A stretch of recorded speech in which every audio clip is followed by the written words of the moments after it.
Ըստ էության իմ երեք գիշերվա ստատուսի քվինտեսենցիան այդ գրությունն էր։ Այդ գրությունը առայն, որ եթե հանկարծ հոկտեմբերի 27-ի արձագանքները մենք մոռանանք, հոկտեմբերի 27-ի շոկը, հոկտեմբերի 27-ի հետևանքները մոռանանք, մենք գնալու ենք եւ 2026-ի խորհրդարանը 2026-ի հունիսի 7-ին ընտրվելիք խորհրդարանում ձայն տանք այն ուժերին, որոնք մինչեւ եղել են իշխանության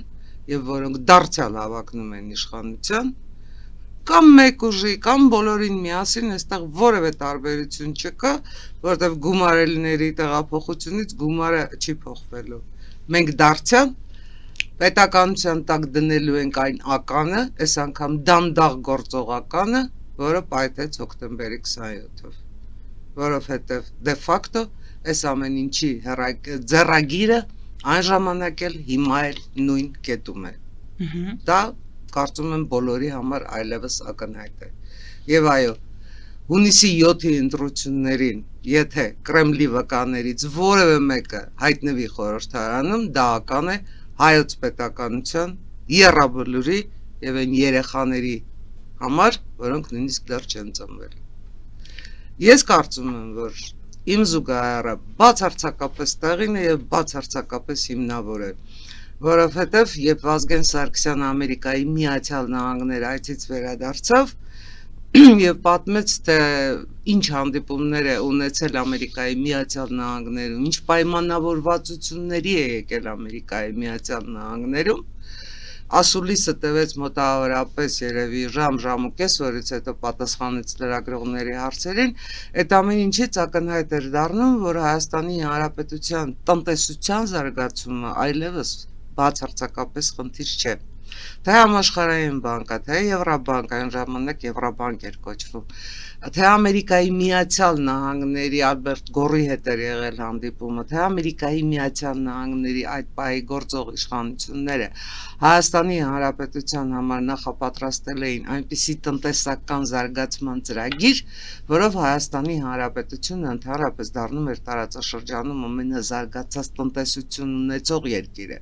Եթե մենք հիշենք, որ 99 թվականի հոկտեմբերին Հայաստանի Հանրապետությունը ուներ տարածաշրջանի ամենամարտունակ բանակը, ապա ժողովրդավար լինելով, ամենամարտունակ բանակ ունենալով եւ ամենազարգացած տնտեսություն ունենալով, Հայաստանի Հանրապետությունը դառնում էր ընդհանրապես իրապես անկախ պետություն։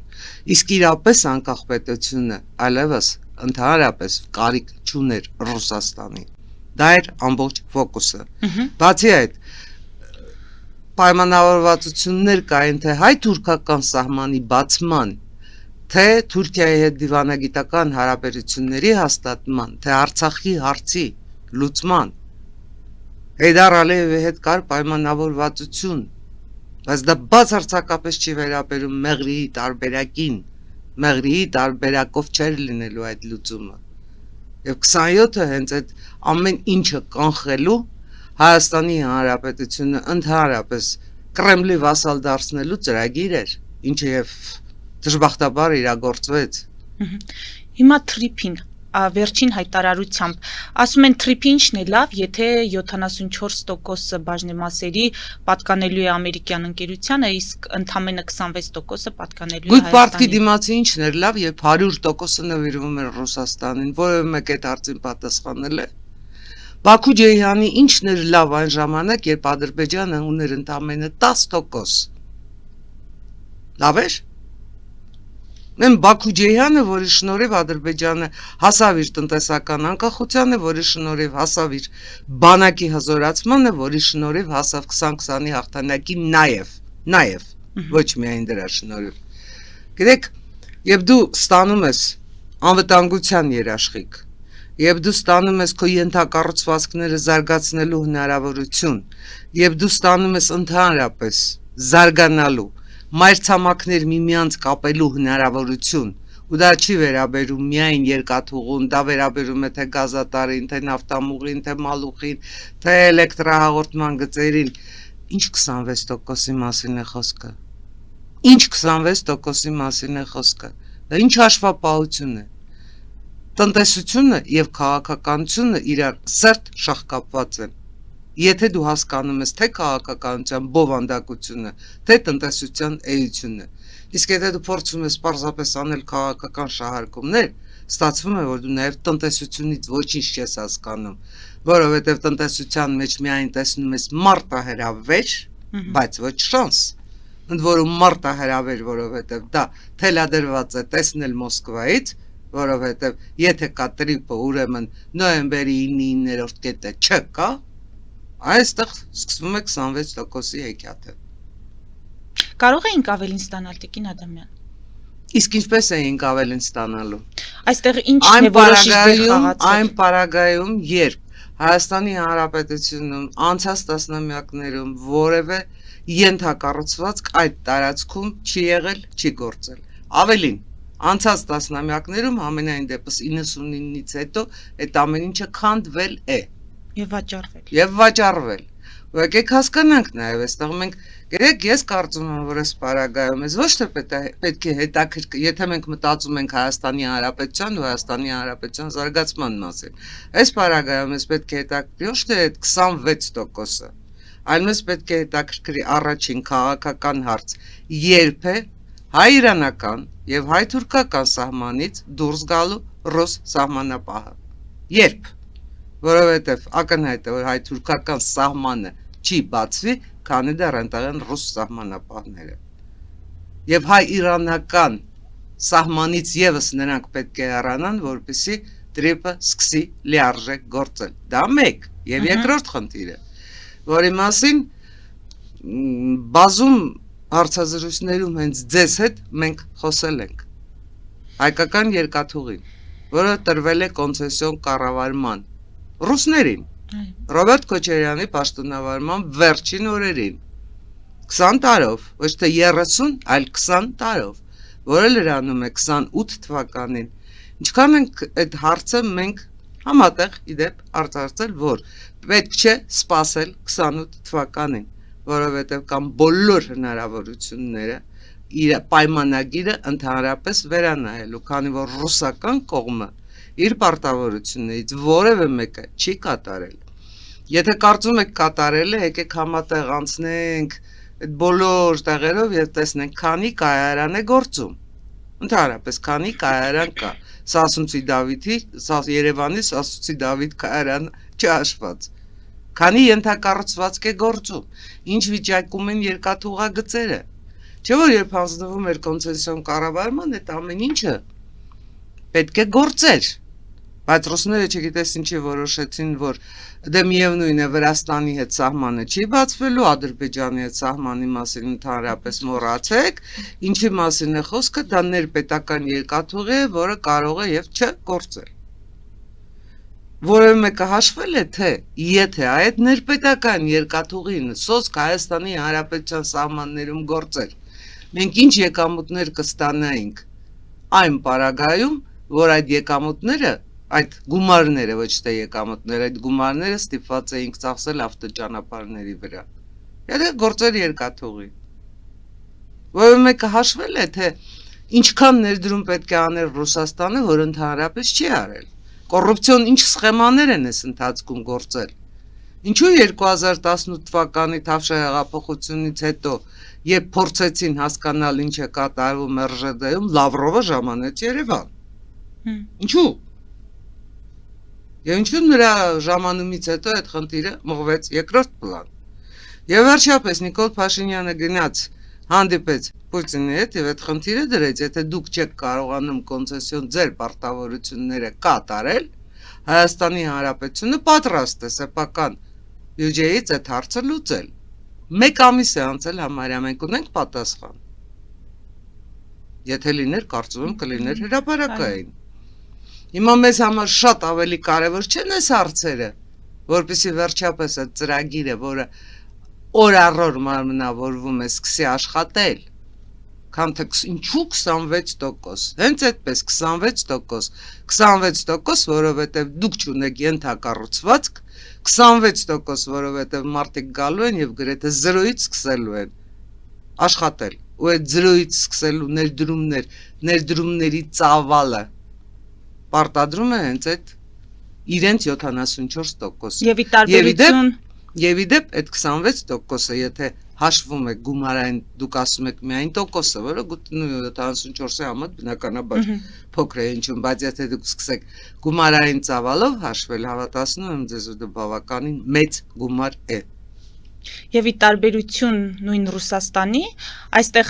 պայմանավորվածությունն այնպիսին է, որ 49 տարի հետո, երբ ամերիկյան կողմը իր ներդրումների համար ծախսած գումարը հետ կվերադարձնի, այդ բաժնեմասերի հարաբերակցությունը կփոխվի, որը դժվար է պատկերացնել այլ կարող է շատ ավելի շուտ փոխվել, քան 49 տարին։ Տեսեք,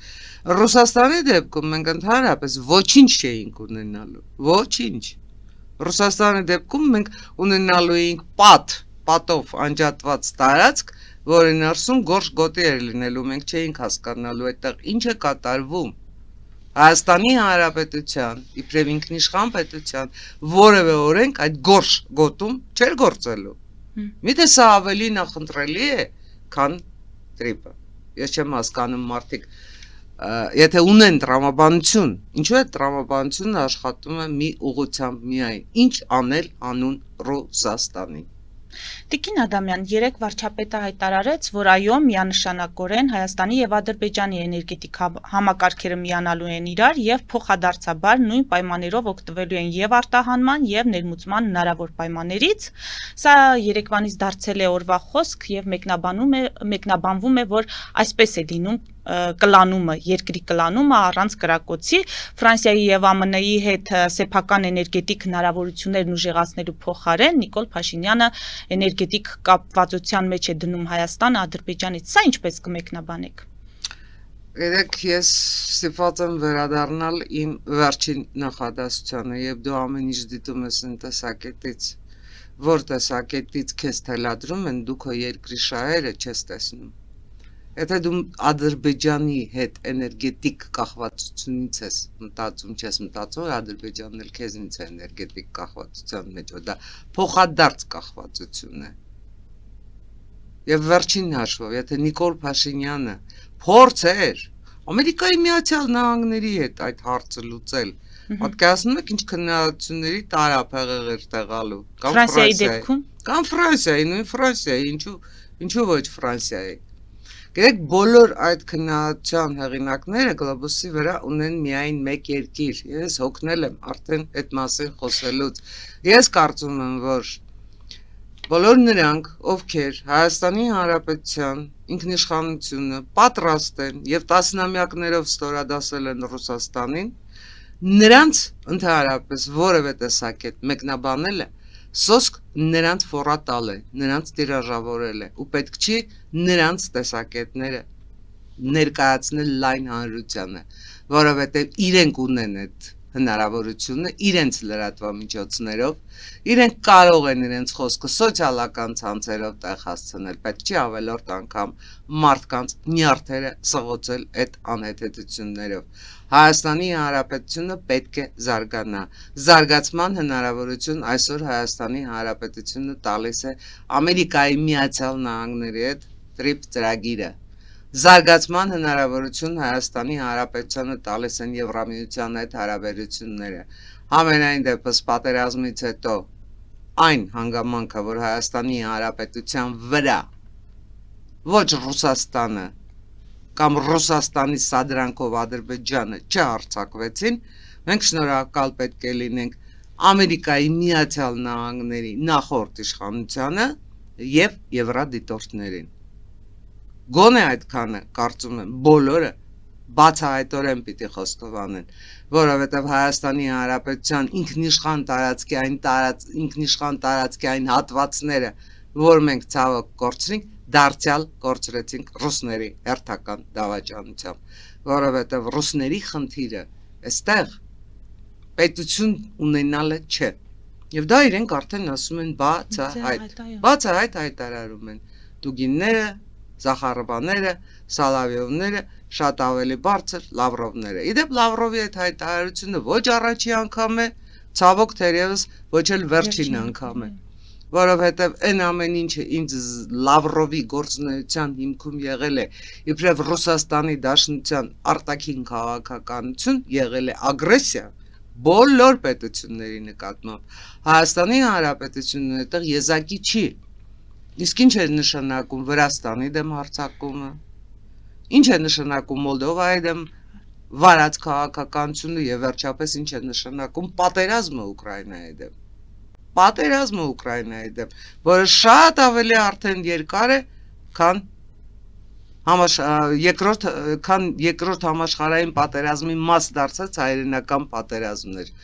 Եթե ուզում եք, որ այս ամեն ինչը փոխվի, ես կարծում եմ, որ Ռուսաստանի Դաշնությունում պետք է փոփոխություններ լինեն։ Ակնհայտորեն Ռուսաստանի Դաշնությունը մնացել է 20-րդ դարում։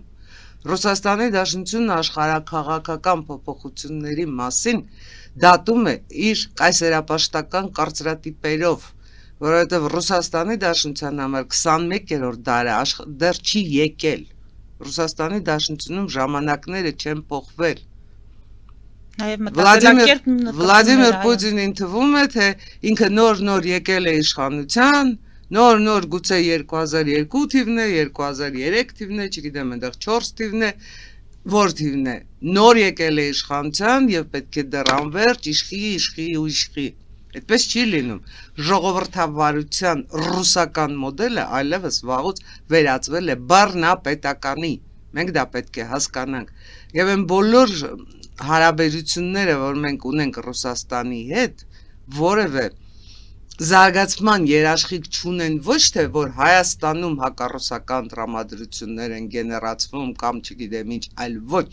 միանգամայն հակառակը։ Ռուսական շահը տարածաշրջանում փոխվել է։ Ռուսաստանը ինքն է Հայաստանի նկատմամբ վարում հակահայկական,